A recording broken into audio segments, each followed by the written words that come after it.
നമുക്ക് അടിപൊളി ഒരു മത്തങ്ങ എരിശ്ശേരി ഉണ്ടാക്കിയാലോ. അപ്പോൾ അതെങ്ങനെ ഉണ്ടാക്കുന്നതെന്ന് കാണിച്ചു തരാം കേട്ടോ. അതിന് വേണ്ടിയിട്ട് ഇതാ കുറച്ച് മത്തങ്ങ എടുത്തിട്ടുണ്ട്. വലിയ പീസായിട്ട് കട്ട് ചെയ്ത് കേട്ടോ. പിന്നെ തലേന്നേ കുതിർത്ത് വെച്ചിരുന്ന വൻപയറും കൂടെ ചേർത്ത് കൊടുക്കുക. പിന്നെ അല്പം മഞ്ഞൾപ്പൊടി ഉപ്പും കൂടെ ചേർത്ത് വെള്ളം കൂടെ ഒഴിച്ച് വേവിക്കാൻ വേണ്ടിയിട്ട് വെക്കാം. അപ്പോഴത്തേക്ക് നമുക്കിതാ അരപ്പ് റെഡിയാക്കാം. അതിന് വേണ്ടിയിട്ട് തേങ്ങയും 2 അല്ലി വെളുത്തുള്ളി, ചുവന്നുള്ളി, ജീരകം, 2 പച്ചമുളകും കൂടെ ചേർത്ത് ഒന്ന് അരച്ചെടുക്കുക. അപ്പോഴത്തേക്ക് നമ്മുടെ മത്തങ്ങ വെന്ത് കിട്ടിയിട്ടുണ്ട്. അതിനി നല്ല രീതിയിൽ ഒന്ന് ഉടച്ചെടുത്തിട്ടുണ്ട്. പിന്നെ ഇതാ അരപ്പും കൂടെ അതിലൂടെ ചേർത്തിട്ട് ഒന്ന് കലക്കി അടുപ്പത്താക്കുക.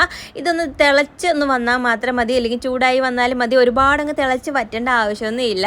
അപ്പം വെള്ളം കുറച്ച് വെച്ചേക്കുന്നതുകൊണ്ട് നമുക്ക് ഒരുപാടങ്ങ് വറ്റി പോകണ്ട.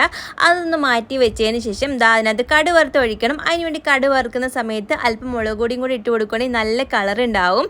പിന്നെ ഇതാ ഈ ഒരു തേങ്ങ ഇടാൻ മറക്കരുത്. തിരികെ തേങ്ങയും കൂടി ഇട്ട് ഒന്ന് വറുത്ത് കോരി ഇതാ അതിനകത്തോട്ട് ഇട്ട് ഒന്ന് അടച്ചു വെച്ച് അല്പം കഴിഞ്ഞിട്ട് ഒന്ന് ഇളക്കി എടുക്കുമ്പോൾ എൻ്റെ പൊന്നോ ഒരു രക്ഷയില്ലാത്ത ടേസ്റ്റാണ്.